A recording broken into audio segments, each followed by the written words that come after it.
برېښنایي ساحه خو موږ تاسې په سترګو لیدای نه سو. دا خو یو د چارج یو خاصیت دی چې خپل پر شاوخوا یې رامنځته کړی دی. ولې موږ اوس په فزیک کې څه کار کوو؟ د دې دپاره چې محاسبات اجرا کړو او د دې دپاره چې د دې څخه یو تصور په ذهن کې ولرو، نو موږ ویل چې راسئ څه کار وکړئ، برېښنایي ساحه به په خطونو ښکاره کړو. په څه ډول خطونه یې ښکاره کړو، څنګه کار وکړو؟ دا کار ټول فارادي اجرا کړی دی، موږ یوازې زده کوو.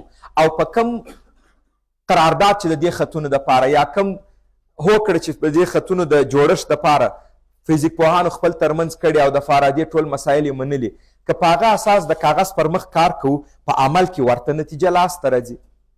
موږ کوشش کوو ډېری مسایل ځانو ته داسې جوړ کړو چې کله محاسبه کوو د کاغذ پر مخ ځینې شیان ځانو ته جوړوو چې په ذهن کې تصور کړلی سو، ارتباطات په اسانۍ جوړ کړلی سو، او کله چې مو دا کارونه خلاص کړه په عمل کې تجربه کوو چې مو کتئ ورته تجربه مو ترلاسه کړه.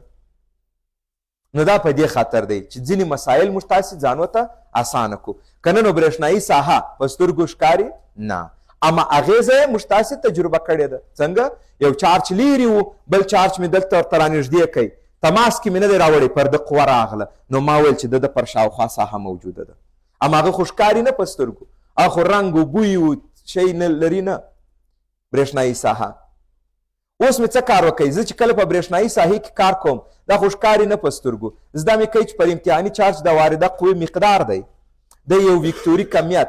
اما کله چې زه اوس ساحې د ساحې سره په نظر کې نیسم، د دوو چارجونو ساحې جمع کوم، یا پر یو چارج باندې فرض وکړئ په یو نقطه کې 15 ساحې راغلي دي، یوه نقطه ده ډېر چارجونه دي، دا وګورئ دا یوه نقطه ده د پی نقطه، دلته یو چارج واقع دی فرض وکړئ مثبت، دا په دې نقطه کې یو ساحه ایجاده کړې، دا بیا یو بل چارج دی منفي، دې هم دلته یو ساحه ایجاده کړې، دې چارج منفي یو ساحه ایجاده کړې، دا مثبت چارج دې هم یو ساحه ایجاده کړې.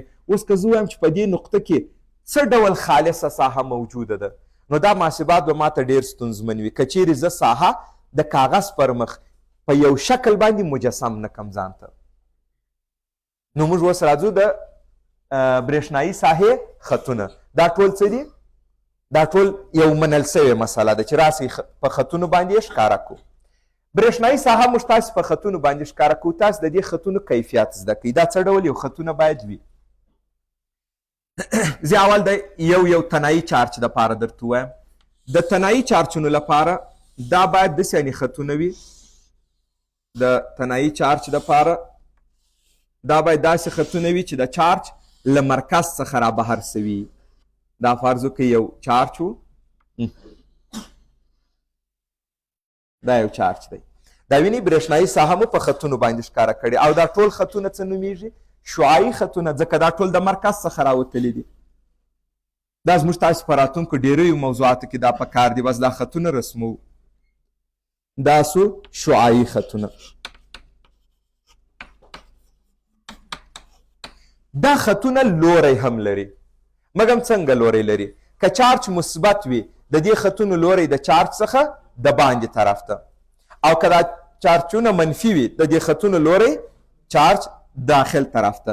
اوس فرض وکړئ دا چارج مثبت چارج دی، چې دا مثبت چارج دی، د دې خطونو لوری به څنګه وي؟ د چارج څخه بهر. ستاسو په نظر دا موږ تاسې لیدلی دی د دې مثبت چارج ساحه خطونه وه او خطونه د باندې طرف ته وه؟ نه، دا بیخي په سترګو ښکاري نه، دا یوازې یوه اغېزه ده، دا ښکاري نه.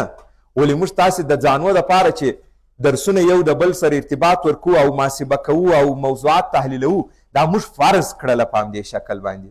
نو مثبت مو څه ډول فرض کوي؟ چې د ده د ساحې لیکې بیرون طرف ته دي.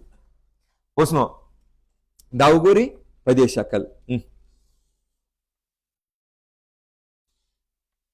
دا د ساحې خطونه درته راغله، دا د ساحې خطونه،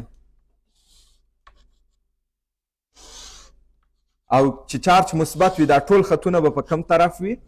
د چارج څخه د باندې طرف ته. او دا خطونه تر کم ځای پورې ادامه لري؟ دا ادامه لري همداسې تر بې نهایت پورې. مخکې د ده پوښتنه چې د چارج ساحه تر کومه ځایه پورې ده، اوس نو تاسو وګورئ چې دا خطونه تر کوم ځای پورې ادامه لري؟ تر بې نهایته پورې. دلته په تقریبي مقدار باندې په اندازې لحاظ نه، په توصیفي توګه باندې د ساحې شدت درته ویلی سم د خطو په حساب.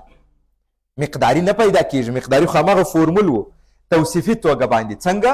په هر ځای کې چې د خطونو شمیر په مساحت کې زیاتیږي، یعنی د خطونو بیروبار ډیر سو، ګڼوالی زیات سو، په هغه ځای کې شدت څه دی؟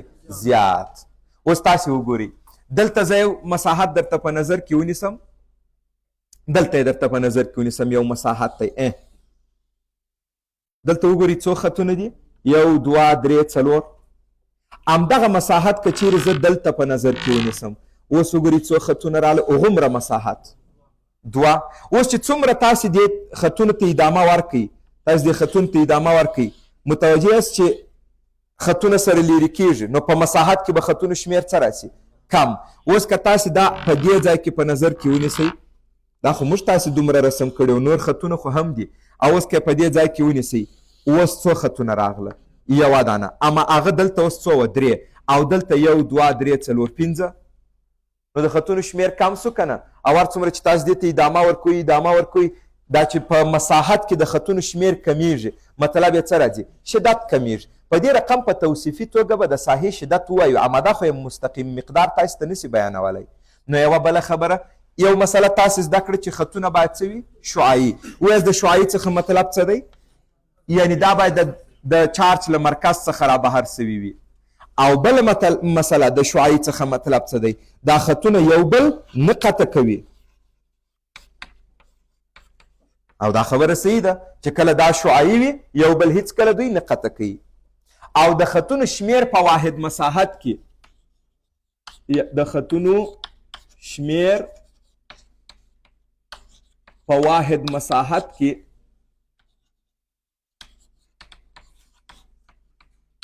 متناسب له شدت سره دی.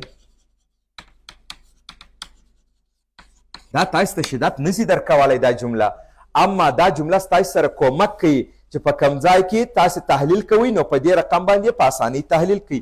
وګورئ دا د خطونو نږدېتوب او بیروبار په کومو ځایو کې دی؟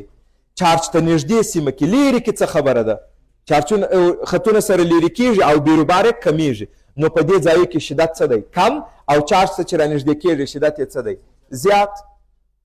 دا خطونه د مثبت چارج دپاره بیرون طرف ته وه، او دا خطونه به د منفي چارج دپاره بیا څنګه وي؟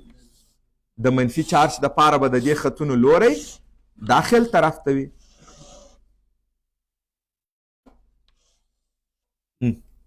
دا منفي چارج سو،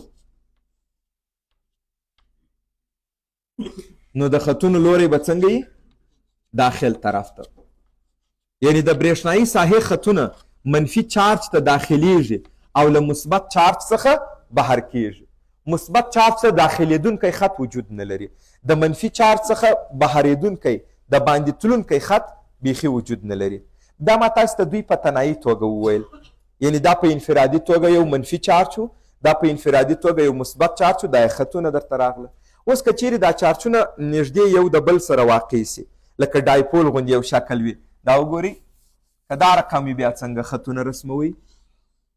یو مثبت چارج دی او یو منفي چارج دی. اوس به دلته ساحه څنګه ښکاره سي؟ اوس نو دلته د ده ساحه هم موجوده ده، د ده ساحه هم موجوده ده، مګر موږ تاسې چې وینو کومه ساحه به ووینو؟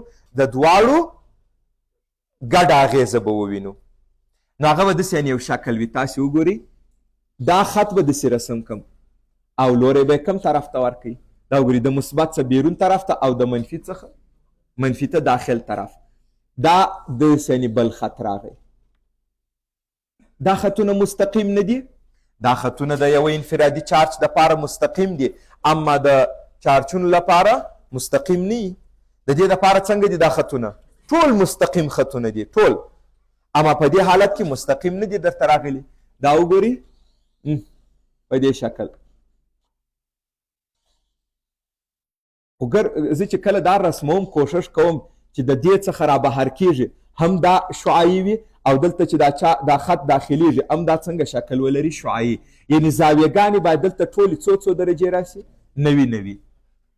دا په دې شکل. دلته هم دغه رقم، دا یې د ساحې خطونه.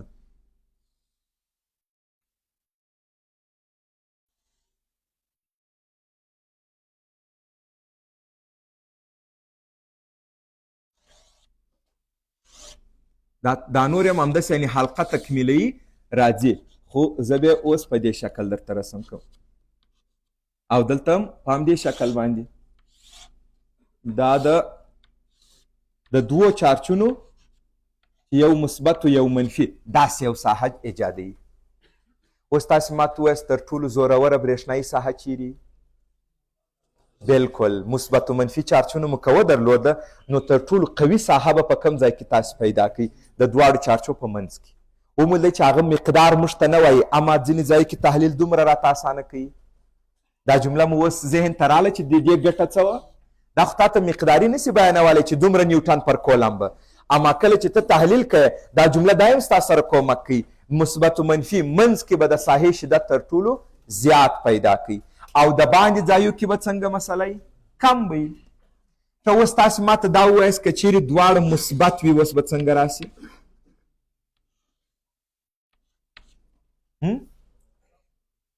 که دواړه مثبت وي موږ وایو چې دواړه مثبت دي، نو د دې څخه ګوري دا خو یو داسې یعنې رالی دا ځای او دا ځای هم داسې رالی، دا یو خط خو مې درته رسم کوي. نور زه هم د دې څخه خو یو خط داسې تللی دی دا رقم، او د دې څخه یو خط داسې تللی دی. دا څنګه دی؟ دا جمله وګوري، خطونه باید یو بل قطع نه کړي. او بل دلته دا چارچونه چې موږ وایو یو بل دفع کوي، په حقیقت کې دا ساحې یو بل دفع کوي. نو ته دوی دواړو ته تقاطع نسې ورکولی، دا خطونه یو بل هېڅکله نه پرې کوي. نو دا څه رقم درته راځي؟ توجه ورته وکړئ. دغه د ده څخه دا کوم خط چې راغلی د دې د ساحې کرښه چې راځي او د دې دا دواړه یو بل دفع کوي، چې یو بل یې دفع کړه نو د دې خط داسې رالی په دې شکل او د دې خط دا رقم راغی په دې شکل. دوی یو بل سره ټیله کوي. اوس نو دا ټول خطونه د ده د ساحې له امله څه رقم یو شکل اختیاري؟ دا ټول داسې دفع کیږي په دې شکل. لږ لږ به تاسې دې ته دې طرف کې انحنا ورکوئ، ځکه د دې ساحې له وجې دا خطونه څنګه سوي دي؟ دفع سوي دي. ما درته په کتاب کې شکلونه جوړ کړي، بیا تاسې در سره وګورئ. دا به دا رقم یو شکل ولري، نو دا خو قطع سو. دا فرض وکړئ چې هغه جدا رسم و، هغه دې سره ارتباط نه لري، هغه جدا رسم دی. ښه، نو دا به په دې شکل وي. دا ځای اوس نو تاسې راته وایاست څنګه دی؟ دا داسې سیده تلای شي، د هغه ساحه دا دفع کوي چې د هغه ساحه دفع کړي، دا به دا رقم راسي او دا به دا رقم راسي. نور نو دا ټول خطونه به داسې یو لږ لږ انحنا ولري او د دې دپاره به هم ټول خطونه داسې یو شکل ولري. دا اوس کوم حالت سره راغی؟ دا چې موږ تاسو وایي مثبت چارچونه یو بل دفع کوي، لږ خبره مو ذهن ته راځي چې دا ساحې دي یو بل دفع کوي، او دلته وګورئ دا ساحې یو بل ځانونه ته راکشي، نو قوه واردوله ساحې. تاسو اوس راته وایاست په دغه ځای کې برېښنایي ساحه څومره ده؟ 0. هلته بیخي خطونه شته نه، په دې ځای کې به برېښنایي ساحه چې تاسو پیدا کړئ دا به څومره درته راسي؟ 0. دا و د برېښنایي ساحې خطونه. خواص یې په یاد ولرئ، دا خطونه یو بل نه قطع کوي، دا خطونه شعاعي وي. د مثبت چارج دپاره د دې خطونو لوری د باندې او منفي چارج ته داخل طرف ته وي. او دا جمله ورسره زده کوي، د خطونو شمیر په واحد مساحت کې متناسب له شدت سره دی. دا ټول خطونه فرضي کرښې دي، دا په عملي لحاظه شتون نه لري، او دا د فارادې کړنه ده چې فزیک پوهان ورسره تایید کړي چې صحیح ده. موږ به کار په همدې شکل باندې وکړو. یو بل هم درته ووایم توجه وکړئ چې هغه ډېر زیات مهم دی. دا ما چې څه ساحې تاسو ته رسم کړې ټول مې د څه شي لپاره رسم کړه؟ د نقطوي چارچونو لپاره. دا ویني دا ټول نقطوي چارچونه دي. زموږ کار په نقطوي چارچونو کې دی که نه. نو اوس د یو لین دپاره څنګه درته راځي چې یو وایر وي د هغه چارج، یو شیټ وي د هغه چارج، کره وي د هغه چارج، برېښنایي ساحې. خو زه دومره هغه مسایل ته نه ورځم، ولې یو حالت یې دا درته ووایم، دې ته تاسو توجه وکړئ. دغه ځای هم جوړ کړم، دلته یې درته رسموم. دا یو دانه یې بل هم ورسره زده کړو ځکه دا بیا زموږ په درس کې ډېر راځي. فرض وکړئ چې دلته داسې یو لوحه ولرو،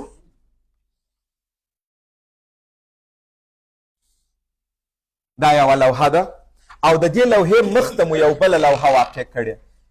د مثال په توګه هغه لوحه هم دا ده. دا مو د دې مخ ته واقع کړی. متوجه سولې؟ دوه لوحې مخ په مخ راغلي. اوس داسې تصور وکړئ چې دا لوحه چارج سوې ده مثبت، دا مثبت چارج سوې، او دا لوحه څنګه راغلې ده؟ دا منفي. اوس د دوی ترمنځ به د ساحې خطونه څنګه وي؟ د دوی ترمنځ به د ساحې خطونه داسې وي، د مثبت څخه به د منفي په طرف وي، د مثبت څخه د منفي په طرف. دا به ټول سیده سیده وي. اوس ګوري څنګه مسله راځي. دا داسې درته راغی، دغه خط به بیا داسې درته جوړ کړم، دا آخرین والا. ولې؟ ځکه دغه ساحې خط چې دی، دې خط دا ټیله کوي، چې ټیله یې کوي د انحنا وکړه، نو دغه خط بیا د ټیله کړی، دا ولې انحنا نه کوي؟ لاندې والا هم ټیله کوي، هغه هم ټیله کوي، دا سیده پاته کېږي. یوازې آخرین والا به یې څنګه وکړي؟ انحنا. خو دغه ځای سره موږ تاسې بیا کار نه لرو. که مو کم ځای کې ولیدئ، تاسې به داسې تصور وکړئ چې موږ خپل په درسو کې داسې کار کوو چې دا شیټونه ډېر لوی لوی دي، هېڅ هغه کنارو ته موږ نه یو ورسېدلي، هېڅ د هغه سره غرض نه لرو. نو د دوی ترمنځ داسې یو ساحه جوړه شوه. په دې ساحې کې یو جالبه ځانګړتیا وویني، ټول خطونه موازي دي. تاسې په دې نورو کې تر اوسه داسې یو حالت نه درلودی؟ په دې کې د ساحې خطونه څه ډول دي؟ د ساحې خطونه موازي دي. بل په دې کې څه مسله ده؟ په واحد مساحت کې د خطونو شمیر په ټولو ځایو کې څه دی؟ یو رقم دی. چې په واحد مساحت کې د خطونو شمیر یو رقم وي، معنا یې څه راځي؟ شدت برابر دی. نو په دې ځای کې به د ساحې شدت په ټولو موقعیتونو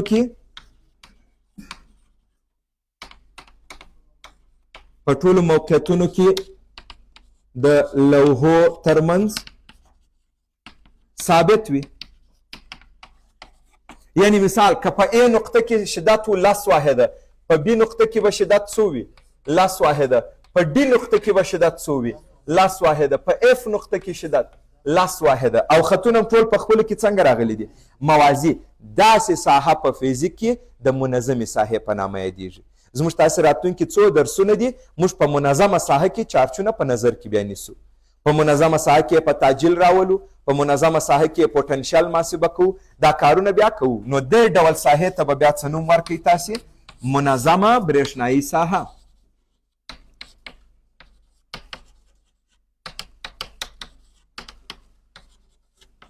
یونیفارم الکتریک فیلډ همداس. دلته اوس نو زه څه کار کوم؟ د دې لوحو په منځ کې په ټولو مکانونو کې زه څه ورته برېښنایي ساحه څومره ده؟ مقدار یې د ای په اندازه. اما دلته تاسو نسئ کولی ووایاست چې په فلاني ځای کې ای دی، ټول ای دی. نه، په هر مکان کې یا یو له بل سره څه کوي؟ توپیر سره لري. دا منظمه برېښنایي ساحه.